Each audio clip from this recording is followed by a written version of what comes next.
Hi guys, it's Christina from Redefine Creative, and I am super excited to be joining some of my scrappy friends today for Multi-Photo Monday. And so I'm going to be creating a layout today that has 3 photos. And one of my favorite ways to kind of do this is to use squares. So I have cut my photos to just a little bit smaller than 4 by 4. And rather than lining them up all the way across the page, something that I like to do is kind of offset them. So I'm kind of making like a photo strip. And so I have 2 of them that are going to be flat on the page. Those are like my supporting pictures. And then my favorite picture of the of the series is going to go in the middle, and it's going to be offset in the opposite direction, and then it's also going to have some dimensional adhesive. So I have 3 photos. They are just a little bit tilted, and then the middle one is dimensional. And so that's a format that I really like when I'm using 3 photos. Another tip I have for you with multi-photo layouts like this is to do like 3 close-ups. So 3 different shots from an event or from a memory that you want to capture, and they're just close-up shots. So I have lots of pictures from this particular outing that are of all the people, and there's all kinds of different photos of all of us together. And those are going to go in a different layout and be preserved in a different way.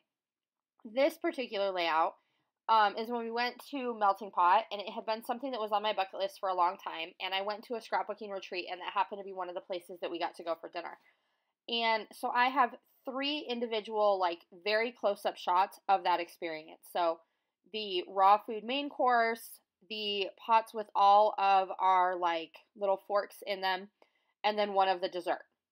And so those are kind of my 3 close-ups from 3 parts of the evening. So I'm going to go ahead, and I have put all of my photos on this kind of greenish colored pattern paper strip. And then I've added that Love Life strip along the bottom. And I have all of that on top of this really gorgeous floral. And these are all from the Heidi Swapp Emerson Lane collection. And so I'm just kind of layering up all those different pieces. And I was looking there for what I want my embellishments to look like. And so I'm going to add this little vellum Love This circle with my tiny attacher so that I'm not worrying about adhesive showing, and it's going to go right on the photo, so I just staple right through it. And then I've added a little tag at the top left-hand corner, as well as a little box that says notes. And then I found this die cut that says love, excuse me, in pink. And so I put that on some dimensional adhesive and put it right over the top of one of the words love in that border strip that I used along the bottom. So I'm taking that one word out of that whole text strip and highlighting it by putting the exact same word over it on dimensional adhesive. And that's going to give me a really good basis for my embellishment cluster that's going to go over here in the bottom right. So I'm keeping everything kind of grouped right around my photos in the center of the page, and then I'm running a diagonal that starts with my embellishment cluster in the top left, then my popped up kind of tilted photo in the middle, and then down to this embellishment cluster in the bottom. So now I'm just going back to the sticker sheet and adding a few different little embellishments. So I added a little sticker banner to the bottom cluster and a sticker hexagon to the top cluster. I added that little heart down in the stamp box where the stamp would go, because I'm going to use that little postcard space at the bottom for my journaling. So now I'm going to go ahead and work on a title. And because I want everything to be focused on my photo, I'm going to keep my title in very tight to this central design of my layout. And so I played around with a bunch of different alphabets, and I finally went with the stickers from the new Chamel Head in the Clouds collection for the words Melting Pot. And then I pulled out these Happy Life little kind of pinkish rose gold stickers for the word adventure. And now I'm going to I grabbed some kind of forest green buttons, and I am putting one button with some crochet thread in each one of my clusters. And so I am going to tie those to give them a little extra texture. And one of those is going to go in each of my clusters. And then I have some of these sparklets sets that have sequins and gemstones and all kinds of fun little things. And they are from Buttons Galore. And I'm going to add those to my clusters as well.